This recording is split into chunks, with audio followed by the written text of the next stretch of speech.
I have double the tea now. Maybe not everyone will feel that way, but I feel that way. I don't even remember where I saw it at this point. Probably I just saw this book at the library and I thought it looked cool.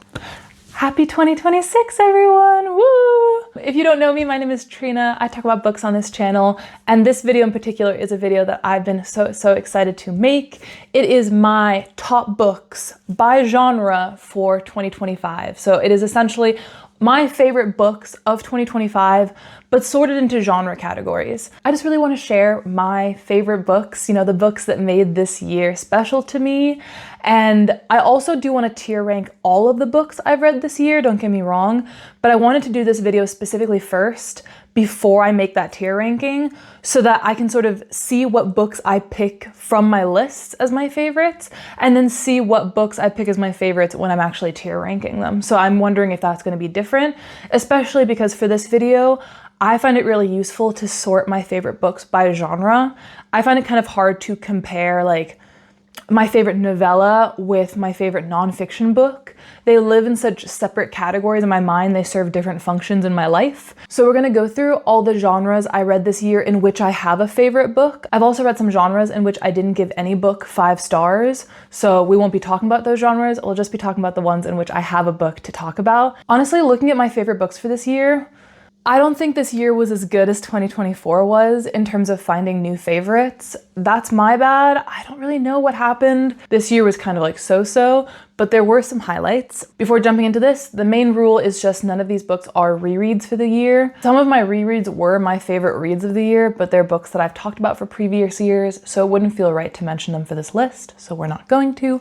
So no rereads, and although I tried to avoid like ties or mentioning 2 books for categories, there are a couple of categories that I'll throw in a tie because it was just too close to tell. Starting off with 2 categories that aren't quite genres, but I still feel like I want to talk about them separately. The first category is what my favorite series was of the year. I know it's not a genre, but it still felt interesting to think about because sometimes I really do feel like when I'm reading a series, each individual book will be like fine, but it's what they produce as a collective that is like so impactful. And at first it felt like the obvious answer to this was the Greenbone Saga by Fonda, where I read both Jade War and Jade Legacy this year and absolutely loved them. But when I really started thinking about it, I didn't read Jade City this year, so I didn't read the entire series this year. And then that kind of made me less resolute on mentioning it, because if I'm talking about series I've finished this year, then I also have things like the Farseer trilogy, other series I really loved. So I just want to talk about series I started and finished in this year. And I think the clear winner for me in this category was the Her Majesty's Royal Coven trilogy by Juno Dawson. None of the individual books in Her Majesty's Royal Coven for me were 5-star books. And in fact, I would say that the ending was quite weird. But this series for me really still feels like a cornerstone of my summer, looking back on it. Like for the entire summer, I was either reading the series or thinking about reading the series and missing the characters and wanting to read more. And I loved it so much, I even read the prequel novella in September, like a month after reading the final book. And I'm not always the best on picking up prequels or short stories for a book series, so like that just tells you how much I love this world and this magic system. Her Majesty's Royal Coven is a series based in modern day England for the main series, and then the prequel is based in like 1400s England, 1500s England. And it's about the secret under-society of witches that exist in England. All of the witches of the country are organized into something that's called Her Majesty's Royal Coven, which is basically the governing body for witch behavior in the world. And the books start out about 15 years after a massive civil war between a group of witches and warlocks who like defected from the main covens. And we're dealing with some of the veterans of that war who have each taken individual paths in their lives afterwards. And we kind of deal with the fact that even though they are a coven, they grew up together, they're supposedly best friends, there's a lot of tension that comes into adulthood as opinions change and lives change. I think the series also does incredible things with talking about the rise of transphobia in England and like taking it into this like witch sub-context that is still pretty relevant. So many interesting social issues, so many interesting characters. I love them so much. Like I mentioned in the third book, the book that came out this year, was kind of weird. I don't think it ended the series as well as it could have. That book was like a 3-star to me, while the first 2 books were almost 5 stars. But at the same time, it didn't ruin the series for me. Like, it wasn't such a bad ending that like I was like, oh, this is completely thrown everything out the window. It was just kind of like, why? Why did we need this? But when I'm looking back on the series, I don't really remember that. I don't really remember that feeling when I was reading the final book. I just remember how much I loved the world and getting engrossed in these characters and how good of a character study the series was over all 3 books and how much I enjoyed it. So I think Her Majesty's Royal Coven is an easy pick for favorite series. My next genre category is what is the best novella I read in 2025. I promise the rest of these categories are actual genres, but I did want to talk about novellas separately. I oftentimes when I'm reading a novella, I'm like, wow, I love this. It was super impactful. It never for me gives the same feeling as when you really spend like days and days and weeks, maybe even with a really, really long book, and you spend so many pages with those characters. That leaves a different impression for me than a novella. So I don't think I ever really feel like I enjoy a novella better than the actual book, if you know what I mean. But there were some novellas that by themselves were fantastic and were amazing novellas that served their purpose perfectly in the space that they had. This category is actually a tie for me, mostly because I just want to talk about both of these novellas so badly. The first one that I would say was my favorite was, I read in the spring, that is All Systems Red by Martha Wells. And this is a sci-fi novella, the first in a series following Murderbot, who is a robot that is sort of based on human components. It's been like built up with human components partially and machine components. And we're introduced to it after it's packed its own module, it's hacked its own system in order to have control of its life. But it's not really using it for anything. And we kind of find out why it felt forced to hack its module, even though it's not really gonna use it to like do anything in particular other than watch trashy TV. And I still need to finish the Murderbot series. I read the next 2 books after All Systems Red.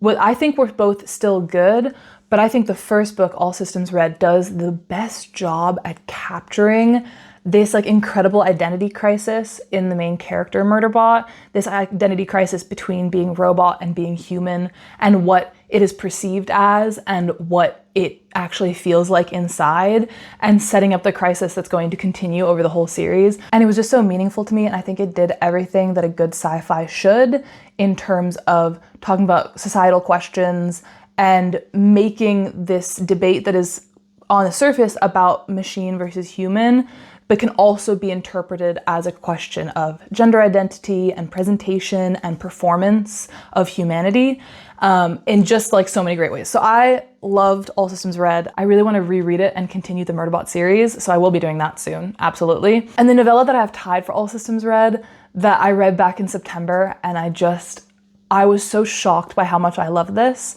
is I read The Jade Setter of Janloon by Fonda. This is a novella set in the universe of the Greenbone Saga, her long fantasy series, but The Jade Setter of Janloon is a novella that's set before that series has even begun.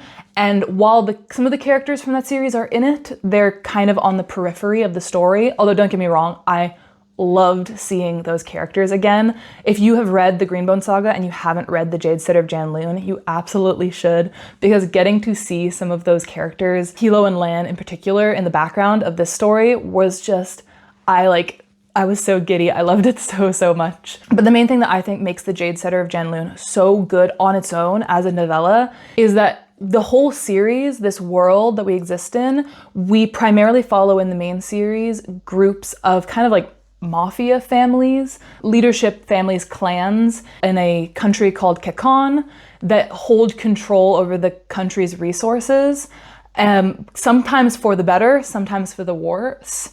And they're kind of at war with each other and at war with outside forces. In the main series, we're following one family that has a lot of power in the world, even though it may not always seem like they do. And in The Jade Setter of Janloon, we kind of take a step back from that, and we are sort of following what life looks like for the lower class, the people who live under the power, under the might of the clans, whose lives are controlled by the whims of people with clan power.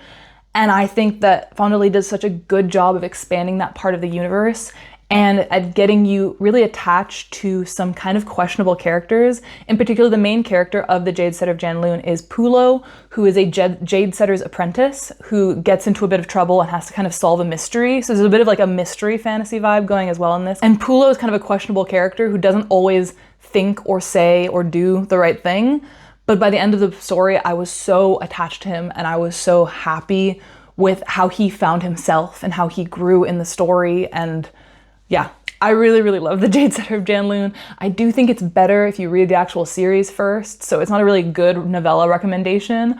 But if you are a big fan of like mystery solving fantasy books, then maybe you really would love reading this without reading the main series, the main Greenbone saga. I don't know. It's totally up to you, but I still really, really loved it and it definitely deserves a spot on my list. Now, into the actual genres. I want to start out with a category that was actually one of my top genres last year, but has significantly fallen this year, and that is memoirs. Last year, I think I read like 20 memoirs or something crazy like that, maybe like 16 or something, but this year I read significantly fewer memoirs, which we'll talk about later because I still have been reading nonfiction. They just haven't been memoir nonfiction. Memoirs were like my gateway drug into reading other nonfiction books now. So I've become weirdly obsessed with reading nonfiction this year, and it's a separate issue. But I did read a couple of memoirs that I really, really loved. And it was actually kind of hard to pick between them because it felt kind of like picking between people's stories, which didn't feel fair. But at the end of the day, I have to pick Jeanette Winterson's memoir, which is Why Be Happy When You Could Be Normal. Jeanette Winterson is a literary fiction writer who I've mentioned before on this channel. I love. I've read a couple of her books, including her debut novel, Oranges Are Not the Only Fruit, which is kind of like a seminal classic from the 70s. You should absolutely read it if you haven't. But Oranges Are Not the Only Fruit is a memoir-inspired story.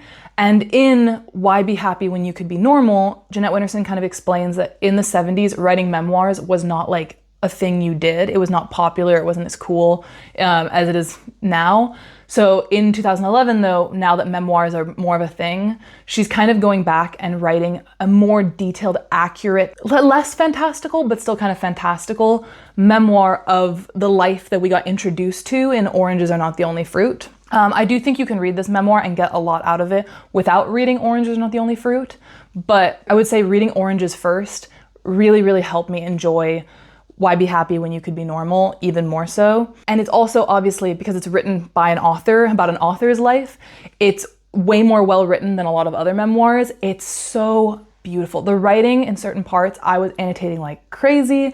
I loved it so, so much. There were so many beautiful, impactful lines, discussions about like time and memory, how writing about one's childhood from like deep adulthood, like from like you're being in your 40s and your 50s, is different than writing about childhood when you're in your 20s.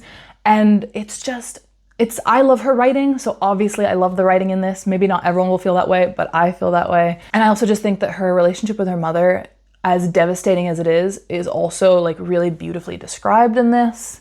So yeah, I really loved Why Be Happy When You Could Be Normal. It's a really, really emotional story. I think it hits harder knowing more about Jeanette Winterson's writing and life before coming into it. It's definitely a little bit hyper realistic because she is an artist in the way that she writes this memoir still, but it's still really, really good. I think we can talk about horror next. I actually read a decent amount of horror this year. I'm still not a thriller person. I used to say I wasn't a horror or thriller person, but I'm starting to learn there's certain types of horror that I like. More literary horror and more like queer horror as well. Basically, I really enjoy it sometimes when horror talks about people living on like the periphery of society and like what a horror that can be and like what horrors one can experience living that kind of life. I think it's a really artistic way to talk about a lot of issues. So I've discovered that about myself this year. I will say that I do love horror. And my personal winner for best horror has to be none other than my favorite horror author, Andrew Joseph White. Andrew Joseph White this year came out with his adult debut, which is called You Weren't Meant to Be Human. You Weren't Meant to Be Human is a book, I'll start off the bat by saying, has a lot of trigger warnings, and I absolutely wouldn't recommend it to everyone. I think if you are particularly squeamish, well, if you're particularly squeamish, you probably aren't reading a lot of horror in the first place, but if you're particularly squeamish, I would recommend reading some of Andrew Joseph White's young adult books first to get a feel for his writing style. And then if you go into You Weren't Meant to Be Human, you kind of have a better understanding of why certain things happen in that book the way that they do.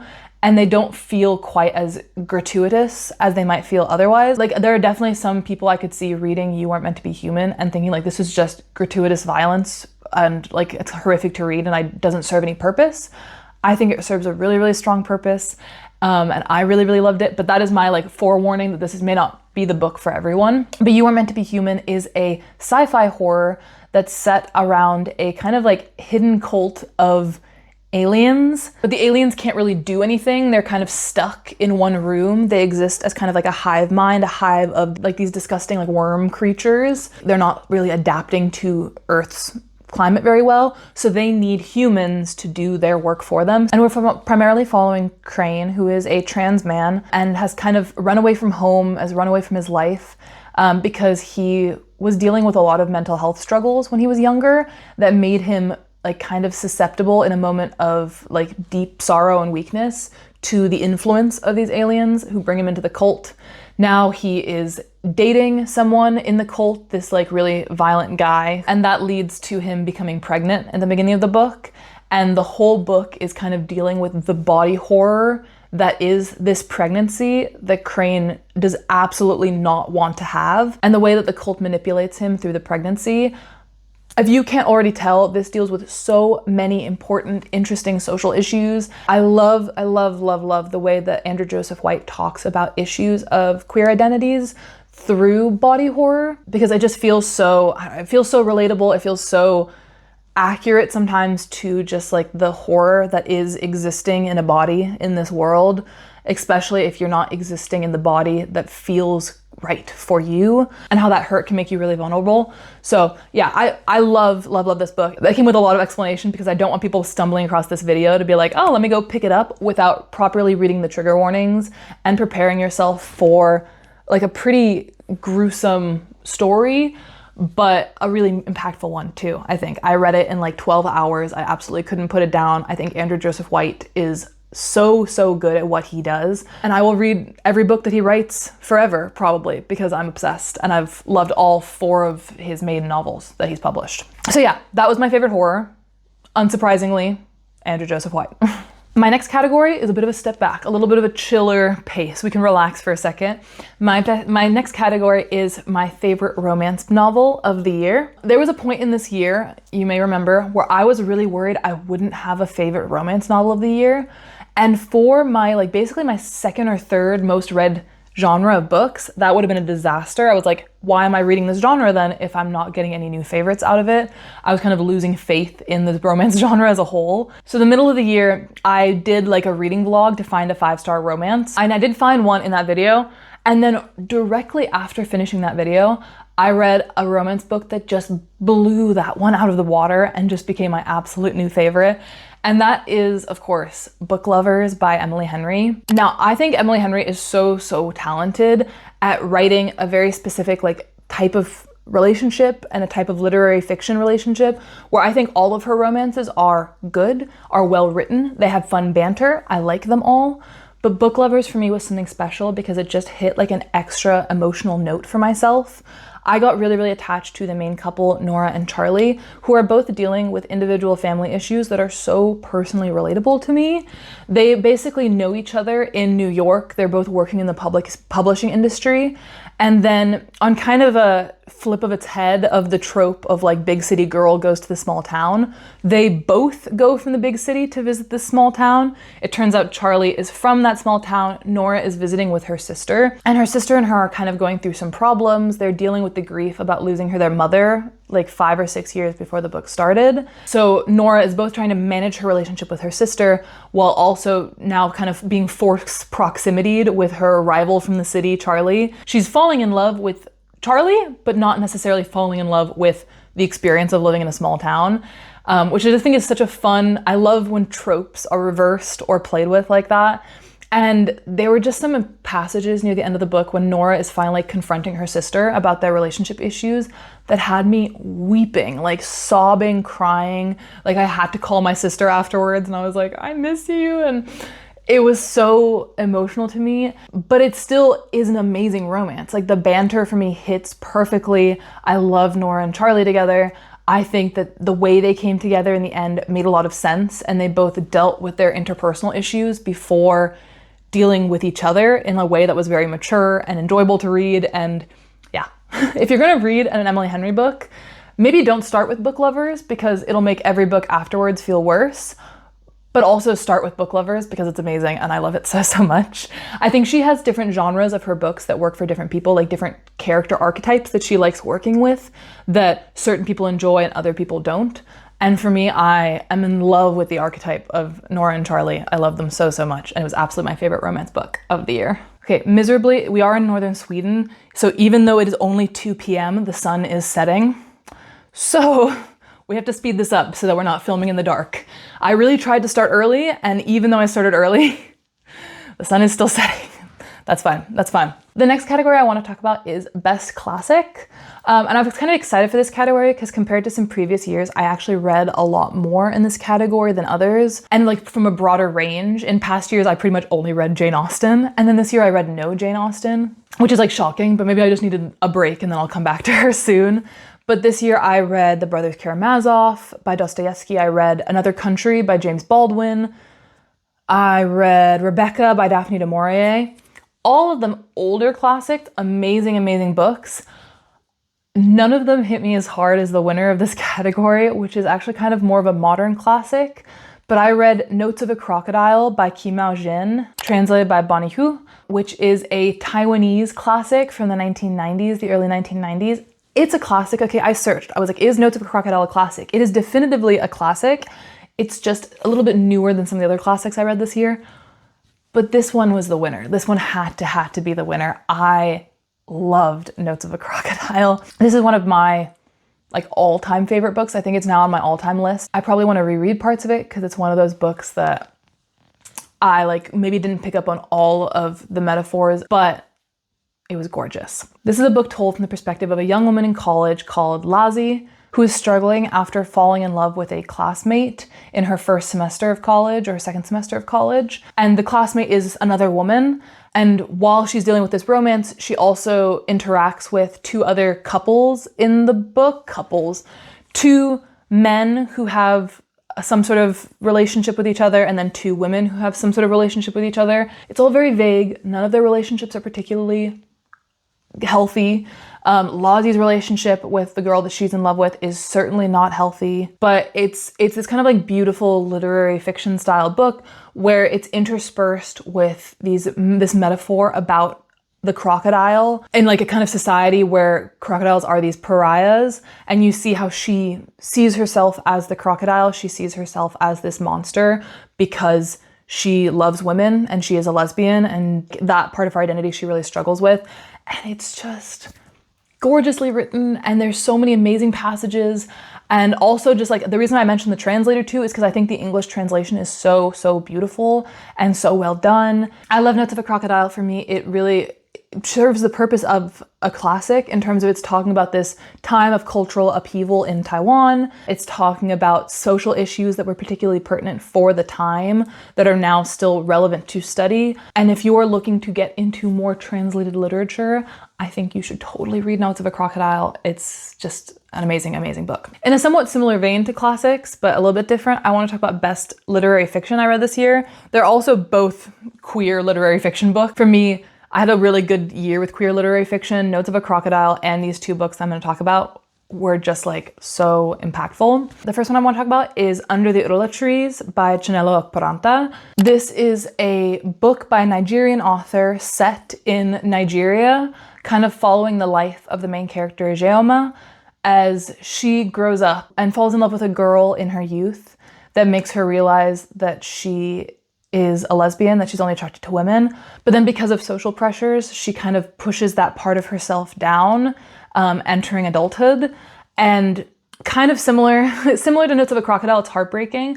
I think this one deals even more so with the complicated dynamic that can arise from, in this case, Nigerian culture, but like a very like family-oriented culture in which Jeoma loves and respects her mother so much. They've been through so much with the Nigerian Civil War that is taking place in the background of her childhood that as she grows up, she feels like her identity isn't something that she can address or can deal with. She almost feels like her sexual identity isn't something worth dealing with in the face of all the struggles of her country and her family that they've gone through. But then at the end, that just ends up making her miserable. It ends up blowing up her life. It ends up hurting the people that she loves. And she realizes that like she has to find a way to be true to herself, even in the context of her life. And she has to find a way to make it make sense to her family. And I just think it's so beautiful. This one's a little bit less heartbreaking in the end. It is still pretty heartbreaking, actually. I don't know. It made me like hopeful almost, because I think that Ajema grows a lot in the story and becomes more of herself in a way that's really beautiful to read. Like, it just was very emotional and touching in a really great way. And kind of similarly, I think there's a lot of the same things that I liked in my other literary fiction favorite that I want to talk about. Tied for favorite literary fiction, I also have On Earth We're Briefly Gorgeous by Ocean Vuong. I actually have a copy with me because I only finished it like last week.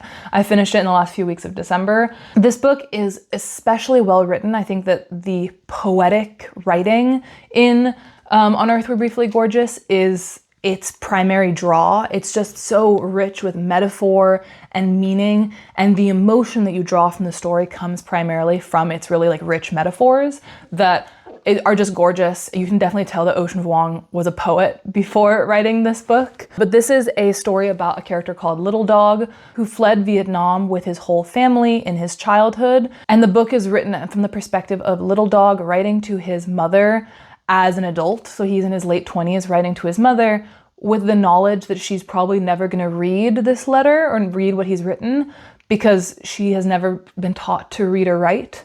And that is really just like the core emotional center of the story. It's like talking about these struggles that his mother and his grandmother went through and the way that their trauma then manifests when they move to the United States, and how their family continues to live and struggle together and thrive together for better and for worse. So that relationship with his mother is really core to the novel, but it's also talking a lot about how Little Dog in his teenage years falls in love with a boy that he works with called Trevor, and kind of struggles with what his love for Trevor means in the context of what he has learned that love is through his relationship with his mother and his grandmother, and how viewing familial love and then experiencing romantic love for the first time in his youth kind of makes him more of himself, similar to Under the Udala Trees, in this really beautiful, like rich way that you definitely have to read to understand, because I can't explain it in the way that it's written here because it's just written so beautifully. It's just like a really amazing book about Little Dog understanding his mother on a more personal level, understanding the struggles that she went through,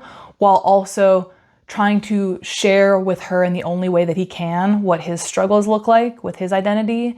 And it's just gorgeous. So yeah, On Earth We're Briefly Gorgeous is gorgeous, shocker. And those two are my favorite literary fiction books of 2025. I have double the tea now for my throat.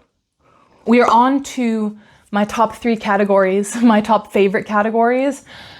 Technically, the first category here wasn't even one of my top read categories of this year, which is really sad. I need to get back on the train of sci-fi. In 2026, my goal is to read more sci-fi because I love sci-fi, and almost every sci-fi book I read this year was like a hit for me, like I really enjoyed. So that is why it's still one of my top genres for 2025. Both sci-fi and fantasy for this year had pretty clear standouts for me.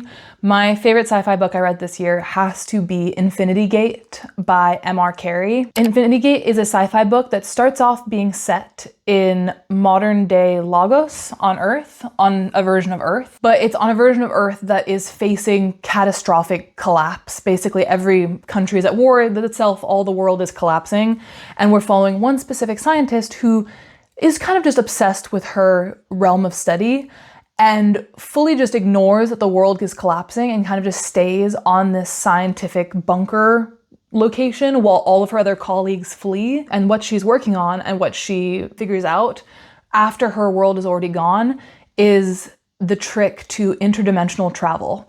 And in that discovery, we learn that the world that this book is set in is actually an infinite number of worlds simultaneously. And every time a new Earth discovers this and makes themselves known, then a massive bureaucracy government called the Pandemonium brings that Earth in to their empire, basically, of parallel Earths living simultaneously. It's very complicated, obviously, and that's just like the first 50 pages or 100 pages or so. We're introduced to several characters who are coming from different versions of Earth. Not all of them are like ape evolutionarily developed. Some of them are intelligent beings that evolved from other species and things like that. What I think is best about this book is just the way that it plays with sci-fi so perfectly.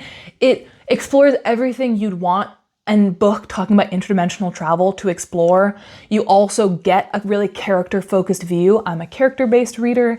You still get a really character-based view despite having this like massively broad setting. And I think that it talks a lot about things like climate disaster, over-governance, artificial intelligence, just like so many buzzwords for interesting subjects that I like to see explored in my sci-fi were all hit and were written so well. So yeah, I loved Infinity Gate. I also read the sequel and I liked that as well, and I loved this duology together, but Infinity Gate just like has to be my favorite because it shocked me with how much I enjoyed it. I was not expecting to love it as much as I did, and it's definitely a sign that I need to read more niche, unheard of sci-fi in 2026 because Infinity Gate was such a hit for me, and I never would have discovered it if it wasn't for just like a random rec. I don't even remember where I saw it at this point. I just saw this book at the library and I thought it looked cool. So Infinity Gate that I read back in the spring is my favorite book, my favorite sci-fi book in 2025. And then my next category is favorite fantasy book for 2025. And my favorite fantasy book for 25 is probably also not a surprise, not a shock. I'm very predictable. My favorite fantasy book of 2025 has to be Assassin's Quest by Robin Hobb. I'm so sad I don't have a copy of any of these books. I think I own almost all of these books. I think Infinity Gate and my novellas are the only books on this list that I don't actually own. All the other books I own, I just don't have with me because I can't travel with my book collection and it's frustrating me. But Assassin's Quest, yes, is my favorite fantasy book, absolutely, that I read in 2025. If you haven't heard of Assassin's Quest, then you must be new to my channel because I talk about it a bit too much.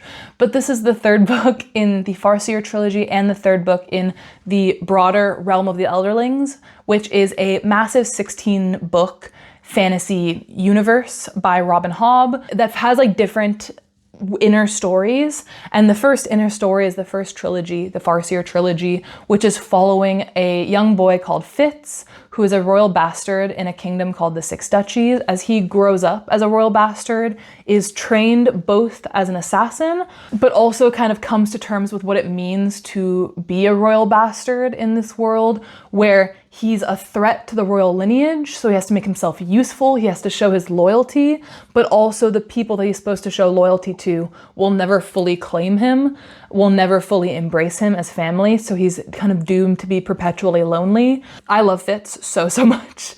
So Assassin's Quest is the third book, and it deals primarily with a quest that Fitz, the main character, takes, and it kind of wraps up some of the major plot lines of the series that I can't get into without spoilers because I really think you should read the Farseer trilogy if you haven't. But yeah, if you read the Farseer trilogy and by the end you're not obsessed with Fitz and you're not obsessed with the Fool, then maybe we don't have the same taste in books. No, I'm kidding, but I love Fitz. I love the Fool. Their dynamic is so brilliant. I think I'm so excited to get back to them in the next series I'm reading after the Live Ship Traders. I have to read a different series first. This series is driving me insane right now. I just want to read more about the Fitz and the Fool right now. Yeah, I loved Assassin's Quest. I thought it was a perfect way to wrap up Fitz's childhood kind of in a sad way. This series really follows him from being a young boy to being a young adult. It doesn't mean he doesn't still make mistakes as a young adult. He certainly does, and he's certainly still a Fitz in the way he acts, but you have to embrace the fact that like he is a flawed person because he's been through quite a lot, and Assassin's Quest just nails that perfectly, and I loved it. I love Robin Hobb's writing. It's so beautiful. It's not necessarily like lyrical, it's just beautiful. It makes you really attached to the setting. It's very character focused. It's very place focused. The setting kind of feels like a character in the story, which I always love. Just peak fantasy. I love the Farseer trilogy. Loved Assassin's Quest. And that brings us to our final genre of the video. My final favorite book of 2025 was a really tough choice because my final genre that I want to talk about is nonfiction books. I technically could split this category into things like history or ecology. Like nonfiction has so many subgenres, but for me, they all sort of serve a similar purpose to like help me grow as a person and learn more about the world around me in a number of different ways. So for me, I feel like it makes sense to group all of nonfiction together in that sense. But I have read so many important, amazing, brilliant nonfiction books this year. I think I might have to make my own tier list just for nonfiction books because I really want to talk about them some more. The nonfiction I've read have really been the books that have made me enjoy reading this year. But all of these books are so different. Like this is my list of top 6 books is Bitch on the Female of the Species by Lucy Cooke, Codependent by Madhumita Murgia, 1491, New Revelations of the Americas Before Columbus, Cobalt Red, The Light Eaters. All of those were amazing. I'll talk about them more in a different video. I think though the clear winner for the nonfiction book that defined my 2025 has to be Braiding Sweetgrass by Robin Wall Kimmerer. Enjoy my hardcover with deckled edges, absolutely filled with tabs. This might be the most I've ever tabbed a book. I don't know. Braiding Sweetgrass took me approximately 4 months to read and is the only nonfiction of my favorites that I didn't listen to on audiobook. I love an audiobook nonfiction. I learn really well through audiobooks and like listening. I challenged myself with Braiding Sweetgrass in that I really wanted to annotate it because I knew I loved Robin Wall Kimmerer's writing because I read her other book, Gathering Moss, already, and I loved that one. And I knew that this would be talking about a lot of things that were really important to me, so I wanted to annotate it. I wanted to take my time with it. And boy, did I ever. I think I started this back in September or August or something like that. And I finished it on the last day of the year. I'm so proud of myself. I did it. I finished it. It's everything that I wanted it to be. And it's so much more. Like there's no way to predict. You can predict that you'll like a book, but there's no way to predict like how much it'll emotionally impact you. And Braiding Sweetgrass just does that perfectly. This is a book by an Indigenous Potawatomi author. I think she is, let me double check. Yeah, Citizen Potawatomi Nation, who grew up very close to nature. And because of her really close relationship with nature, she decided to go into ecology and biology and botany. I think ecology is more accurate, but like ecology and botany probably primarily. And after studying that for most of her adult life, she kind of realized how much science and Indigenous wisdom and like humanities separate themselves from each other in a really harmful way when all of these subjects could be so much better served by experiencing them together, by learning Indigenous wisdom and Indigenous histories and stories and legends alongside botany. And by bringing these things in tandem, you get a better understanding of the world at large. That is what she does in Braiding Sweetgrass enormously well, with also kind of like the underlying message throughout the book of like deepen your relationship with nature. Human beings, human society needs to deepen our relationship with nature, or we risk losing what makes both our world so interesting and what makes us so interesting as a species. Like, and basically each chapter is its own kind of essay, but they are held together really strongly by this like underlying narrative. And through it all is the message of braided sweetgrass, which is a gift given in some native cultures in the United States, which is meant to then be given forward. If you're given a gift, you give it forward, you pass it along. And that's really what she's trying to get through with the braided sweetgrass, is that nature has given you this gift. Pass it along, pass that gift back to nature, give back to nature so that we don't lose the nature that has given so much to us. I could keep going on and on. There were so many different things that were mentioned in this book that I got out of it that I loved. And I also did re-listen to some chapters after reading them on audiobook. And I do think the audiobook is fantastic. If you, like me, prefer your nonfiction to be audiobooks, absolutely pick up the audiobook, especially if you're going on walks in nature. It's just so beautiful. It's so rich and gorgeous. And I loved this. There's one of my favorite chapters near the end is called Witness to the Rain. And it's basically just a chapter where she is like walking through the Oregon wilderness on a rainy day and experiencing what it feels like to be out in nature. And there's like one line about time that is just really gorgeous. That's like, if there is meaning in the past and in the imagined future, it is captured in the moment. When you have all the time in the world, you can spend it not on going somewhere, but on being where you are. So I stretch out, close my eyes, and listen to the rain. So really happy to end the year on this note. So now I think I'm even more certain that this has to be my nonfiction of the year. It really just perfectly encapsulates everything I learned from all the other nonfiction books I read this year in a really great way that I love, and I would recommend to every single human being on the earth to read Braiding Sweetgrass. But yay, we made it to the end. But yes, oh my goodness, thank you so much for watching. If you made it to the end, let me know which of the books I mentioned sounds most interesting to you. I'd love if any of them sounded interesting to you. I'd also love to hear if you've read any of them or if you have any book recommendations based on these books. I love a recommendation. Several of these books started out as book recommendations from friends I've made on booktube, so I'm so happy to be done with 2025, honestly. I'm ready to start my reading for 2026.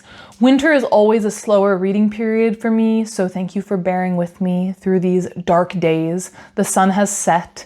It is 2:30 p.m. Okay, but it is snowing. I'll put in a clip of what it looks like outside right now because it's really gorgeous. I hope you are having good times wherever you are, even if you have less sun than me, even if you have more sun than me. I hope your days are still filled with warmth and light despite that. But yeah, as always, thank you so much for watching. I appreciate your viewership, but I appreciate the way that this channel has made 2025 really special for me, and I really enjoyed it, and I'm excited to see what 2026 brings for all of us. As always, feel free to like, comment, subscribe, whatever you want to do. Let me know what your favorite book of 2025 was. And with that, I will see you in another video really soon. Thanks. Bye.